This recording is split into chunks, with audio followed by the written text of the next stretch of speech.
Welcome, everyone, to the Hardin Local Weekly Podcast. I'm Rachel Brantingham, and we are glad you're here with us today. It is sunny outside, guys. I'm so excited, and it's at 59, but we're calling it 60, okay? We're going to hit the 60s. I've never been so happy to see the snow melt. So we've got a packed show. Bryan is back with business news. Jon has your local events for this Valentine's week. I love the heart in the background, Jon. That's so appropriate. I will be sharing your weekly housing market update, and Britten and Michele are back with an experienced eater review of Jack's Wings. I'm excited. But first, I want to introduce all of our amazing co-hosts. So we've got Bill Taul, the creator of Hardin Local. We've got Scott Lucas. He is my co-host. We've got Jon O'Brien, our events guru. Nathaniel, which we go by Nate, who is going to bring the business news today. And Britten and Michele McDowell, your experienced eaters. And I, of course, am Rachel Brantingham, your host and your Hardin County housing market expert. Before we get started, I would always like to make sure everyone knows how to stay connected with us. So Hardin Local is on Spotify, Apple Podcasts, iHeartRadio, and Amazon Music. If you enjoy listening or watching podcasts on those specific platforms, please make sure to follow us. If you don't, but you have a friend or family member who does, please invite them to follow us. You can find all the links that we discussed today and in past episodes on Hardin Local, and that's where you'll find our full link tree with all of our personal social channels. Follow us on LinkedIn and subscribe to our YouTube channel so you never miss an episode. And if you're watching on Facebook, make sure to hit that follow button right now. And please drop your comments, questions, events, or business news, or just say hi in the chat. We love hearing from you, and we'll try to respond to as many of you as we can before we wrap up.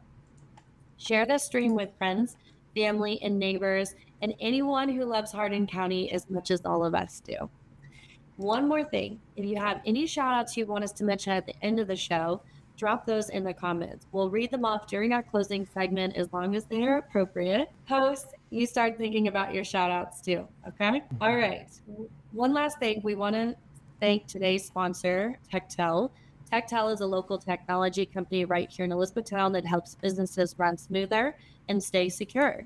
They specialize in business, phone systems, cybersecurity, and practical AI tools that reduce complexity and stress for growing companies.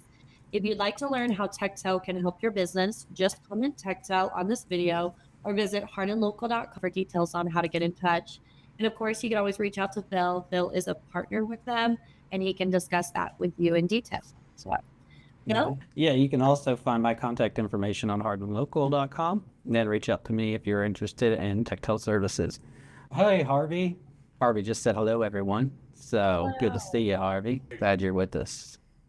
So I have an update on the Hardin Local election interviews. Last week I told everyone the deadline was February 10th. Well, my lack of time is your reward. The deadline has been extended and pushed to February 28th.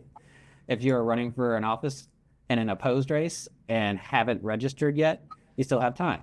You just need to visit hardinlocal.com, scroll all the way down to the bottom. It's the second segment, and you'll be able to read about our interview policy and then sign up there. A quick rundown on these formats. Some of these will be joint interviews just because there's over 50 or 60 people. But if they are joint interviews, they won't be debates. It'll just be like, I'll have everybody muted and ask them the same questions. They'll get the same amount of time to answer and then move on.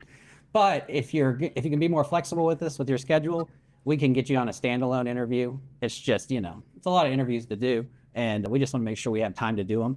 So if you don't care whether there's other people on during the interview, other people running in that same race, then that would be the easiest and quickest way for us to get it done. But anyway, we plan on having a respectful, informative format, and you can read all about it on hardinlocal.com. Perfect. All right. Does anyone in our audience have special announcements related to local events or business news? If so, make sure to drop those in the comments. And of course, as we go through, if any of our hosts have announcements, please make those. So, all right, let's jump into our icebreaker. I'm going to be honest, I'm not going to do any good at this because every time we hit a commercial break, it was all of us girls together and we would mute it and talk and then unmute. So I'm not even going to be able to help you guys with this one, but what was your favorite Super Bowl ad and why? You guys obviously watched the Super Bowl. Although I was for the Seahawks. No, Nate. I know.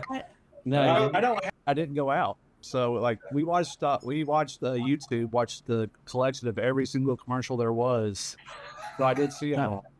Well, there you go. Unless Doritos wasn't included, because I didn't see a Doritos commercial in there, unless I just missed it. Wow. We saw every other one, but even though I'm a Coke guy, I've been to Atlanta, I've been to World of Coke and things. I thought the Pepsi Polar Bear was hilarious. That was cute. That was my top one, and the second one was the Budweiser Eagle. Oh.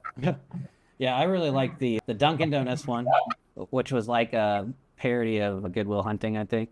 And then that was great. And then I also really liked the first Claude one, where the therapist and the guy, was talking about how can I have a better relationship with my mom. And then they plugged an ad making fun of some of these other AA platforms. So I'm not going to say exactly what, but, you should have looked that one up if you haven't seen it. What about you, Britt? Did you? You guys make any commercials? Oh yeah, so I really liked the Bosch Guy ad with Guy Fieri. That was really good.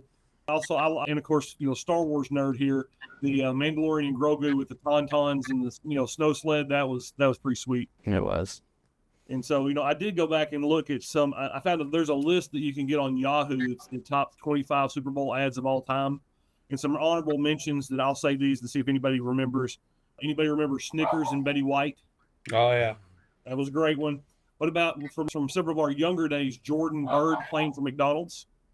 Oh yeah, Jordan versus Bird. Yep. They walk into the gym and one of them and they're playing horse for it. That was I remember as a child that may be before a couple of y'all. So sorry.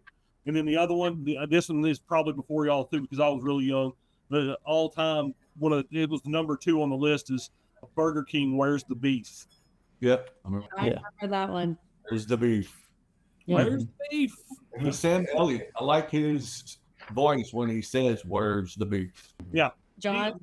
There was a movie trailer, The Adventures of Cliff Booth. That's what I thought was the best thing. Yeah, that was a good trailer. Is that the one that was said like in the 70s will be a Netflix movie? So it's a spinoff of the Tarantino film Once Upon a Time in Hollywood. Okay. Tarantino wrote it. He's not directing it, but it's going to be amazing. Yeah, same character, just in his own story. Well, Brad Pitt's character looked a lot younger in that trailer, so I wonder if that was either a flashback or if it's going to be like a prequel. It's after because in the trailer they talk about, oh, you helped Rick out with the guy, and he's like, yeah, I was there, kind of thing. But yeah. All right, Scott, you didn't watch? I did not watch it. No, I would rather be playing football than watching it. I don't like watching sports because I like to get into it. And just there watching, I just twiddle my thumbs, I'll scroll. But my Seahawks won. I used to live in Washington State, so they won. So go Seahawks. There's a fun fact. I never knew you lived in Washington State. In Washington State back when I was young. My son watched the game with me, which he doesn't usually watch sports. So that was kind of cool. I didn't know that. I won $10, so your girl's a winner. It makes it, then at least you're in the game a little bit. You actually care, okay? It was only $10, but I was like, every single touchdown, I was like getting closer to $10 more. Here you go. All right, boys. Well, I know it's your all's favorite week of the year. I know all of you all love Valentine's week as much as us ladies, and I cannot wait to hear, John, about all the cool events happening across Hardin County. And